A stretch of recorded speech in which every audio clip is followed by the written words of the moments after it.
नमस्कार। जय भीम साथियों, दैनिक दस्तक पर आपका स्वागत है। मैं हूं आपका होस्ट जीपी गौतम।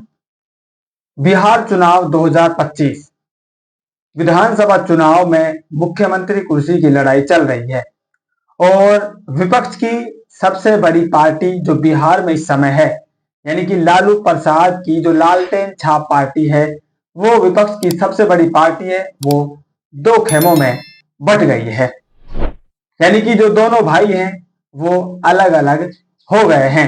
ये राजनीति है और राजनीति साथियों परिवार को भी एक साथ नहीं रहने देती है। क्या ये बिहार की जनता के साथ धोखा होने वाला है, या फिर जो तेज प्रताप यादव हैं वो ईमानदारी से अपनी लड़ाई लड़ रहे हैं, और कैसे उन्होंने राहुल गांधी और तेजस्वी यादव की जो मिली भगत चल रही है, बिहार की जनता को बरगलाने की प्लानिंग उनकी चल रही है, उसका कैसे उन्होंने पर्दाफाश किया है, ये सारी बातें इस स्टोरी में करने वाले हैं। राहुल गांधी इन दिनों बिहार की धरती पर वोटर अधिकार यात्रा निकालने में व्यस्त है और उनके सारथी बने हुए हैं तेजस्वी यादव, यानी कि उनकी गाड़ी का जो ड्राइवर है वो तेजस्वी यादव बने हुए हैं। वो उनकी गाड़ी को चला रहे हैं। एक प्रकार से इसको आप सिंबॉलिक देखें तो उनकी नैया को पार करने का जो काम है वो तेजस्वी यादव बिहार में कर रहे हैं। अपनी पीठ पर बैठाकर कांग्रेस पार्टी को वो ढो रहे हैं। लगातार इस तरह की बयानबाजी, इस तरह के वीडियो, इस तरह की सोशल मीडिया पोस्ट, जहां पर यह दावा किया जा रहा है और बताया जा रहा है कि कांग्रेस पार्टी को बिहार में अगर कोई लाने वाला है, इस समय उसको कोई ढो रहा है, उसको जो मरने वाली है उसको वापस से जीवित करने की जो कोशिश है वो की जा रही है, वो तेजस्वी यादव कर रहे हैं। उन्होंने जो फैसला लिया है गठबंधन के साथ जाने का, वो आत्मघाती फैसला साबित हो सकता है। लगातार इस तरह की जो बातें हैं वो सामने निकल कर आ रही है। परिणाम क्या होगा और इन दावों में कितनी सच्चाई साबित होने वाली है, ये तो साथियों जब चुनाव के परिणाम आएंगे तब पता चलेगा। लेकिन इसकी जो आशंका है वो साथियों मजबूत होती दिख रही है, क्योंकि तेज प्रताप यादव ने जिस मुद्दे को लेकर तेजस्वी यादव और राहुल गांधी आगे बढ़ रहे हैं, बिहार वासियों को अपने विश्वास में ले रहे हैं और बहुजन समाज के जो वोटर हैं उनको अपने पाले में करने की प्लानिंग उनकी जो चल रही है, उसका पर्दाफाश तेज प्रताप यादव ने एक ही झटके में कर दिया है। जो वोटर अधिकार यात्रा वो निकाल रहे हैं, जिसका उद्देश्य वोटर जो चोरी का मामला उन्होंने उठाया है मीडिया के माध्यम से, उस वोट चोरी के मामले को वो बड़ा बताकर और बड़ा बनाकर जनता को अपने पक्ष में करना चाहते हैं और भाजपा का डर दिखाकर बिहार की जनता के वोटर्स को वो अपने पाले में बनाना चाहते हैं। लेकिन जो असली समस्याएं बिहार वासियों की हैं, उन समस्याओं पर वो साथियों मुंह नहीं खोल रहे हैं।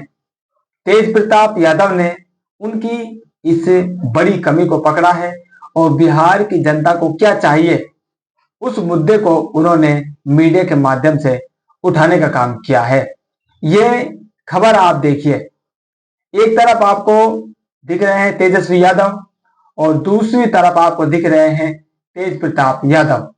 तेजस्वी यादव कह रहे हैं हम वोट की चोरी नहीं होने देंगे, और उनके जो बड़े भाई हैं तेज प्रताप यादव, वो कह रहे हैं कि कोई वोट चोरी नहीं, भ्रम में न आए। आगे वो इसमें जोड़ते हैं SIR बिहार में मुद्दा नहीं है। तेजस्वी और राहुल SIR के मुद्दे पर लोगों को भ्रमित कर रहे हैं। लोगों से अपील है कि भ्रम में ना आए, कोई वोट चोरी नहीं है। बिहार में शिक्षा, स्वास्थ्य, रोजगार मुद्दा है। लोगों को इन्हीं बातों पर रहना चाहिए, शिक्षा, स्वास्थ्य, रोजगार। और उनके जो छोटे भाई हैं जो राहुल के सारथी बने घूम रहे हैं, वो कह रहे हैं कि बिहार में वोट चोरी होने वाली है। कैसी मजाक साथियों तेजस्वी यादव कर रहे हैं। विपक्ष की सबसे बड़ी पार्टी है उसको इतने वोट कैसे मिल गए? जब अगर वोट चोरी ही होनी थी, वोट चोरी करके उन्होंने सीटें पाई हैं, तो आपको सबसे बड़ी विपक्ष की पार्टी क्यों बनने दिया गया? क्यों ना आपको 0 सीटों पर सीमित किया गया? सारी सीटें भाजपा ने अपने पाले में क्यों नहीं कर ली? भाई जब वोट चोरी ही करनी थी तो वो एक आध सीट की चोरी क्यों करते? वो फुल मेजोरिटी उनको मिल जाती बिहार में, इतनी सीटों पर वो वोट चोरी करते? उन्होंने तो नहीं की। उनको क्यों नीतीश कुमार का साथ लेना पड़ा? नीतीश कुमार को क्यों उनको मुख्यमंत्री बनाना पड़ा?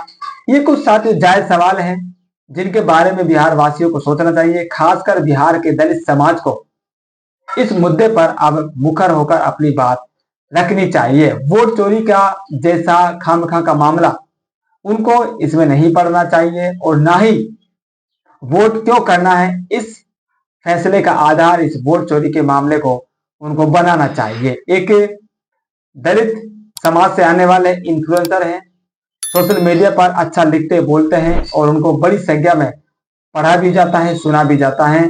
मनीष बाबा, उन्होंने दलित समाज के लिए एक बड़ी पोस्ट लिखी है। वो कहते हैं, शिक्षित तुम हो चुके, पेट तुम्हारे भर चुके, शोषण तुम्हारा होता नहीं, आरक्षण के लाभ में तुम डूब चुके, तो वोट चोरी जैसे मुद्दे पर तुम वोट ना करो तो कौन करेगा? कोई भी जीते तुम्हें क्या ही मतलब? फिर दलितों की बहन बेटियों के मान सम्मान और नरसंहारों का इतिहास दो कौड़ी के मुद्दे थे।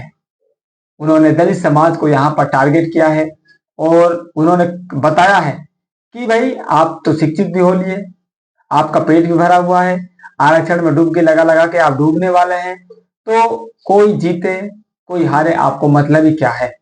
और दलित समाज का जैसा इतिहास रहा है, आपके साथ किस तरह से क्रूरताएं इतिहास में की गई है, वो तो आपके लिए मुद्दे ही नहीं बचे हैं।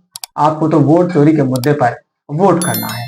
ये कटाक्ष साथियों दलित समाज के ऊपर किया गया है, जो बता रहा है कि उनके असली समस्याएं क्या हैं। उन समस्याओं पर वो बात नहीं कर रहे हैं, बल्कि जो समस्या विपक्ष के द्वारा उठाई जा रही है, जो बनाई जा रही है, उस समस्या पर वो चिंतन मनन कर रहा है और अपना जो फैसला है इसी गैर जरूरी मुद्दे के आधार पर बनाने वाला है कि हमें वोट चोरी के नाम पर डालना है और बीजेपी को सत्ता में आने से रोकना है। बस इतनी सी लड़ाई दलित समाज बिहार में अब लड़ रहा है। इस तरह की लड़ाई साथियों वो अन्य राज्य में लड़ता आ रहा है। 2024 के चुनाव में उसने लड़ ली है, उसको क्या मिला वो उसको खूब अच्छी तरह से अब मालूम चल गया है, और इसी लड़ाई में अब वो बिहार में भी फंसने जा रहा है, जिससे लगातार बहुजन समाज के जो चिंतक है वो उसको आगाह कर रहे हैं, और बहुजन समाज के चिंतकों की वो बात ना सुने। कम से कम जिस पार्टी के नेता को आप बिहार में देखना चाहते हैं, तेजस्वी यादव, उनके भाई तेज प्रताप यादव आपकी आवाज उठा रहे हैं। कम से कम आप उनकी बात तो सुनिए, और उसने जायज मुद्दे आपके लिए उठाए हैं। आपको उनकी बातों पर गौर करना होगा और आपके असली मुद्दे क्या हैं उन पर आपको वोट करने का अपना जो फैसला है वो लेना होगा। तो आपकी जो भी राय है कमेंट करके जरूर बताएं। मिलते हैं नई अपडेट में, तब तक के लिए जय भीम।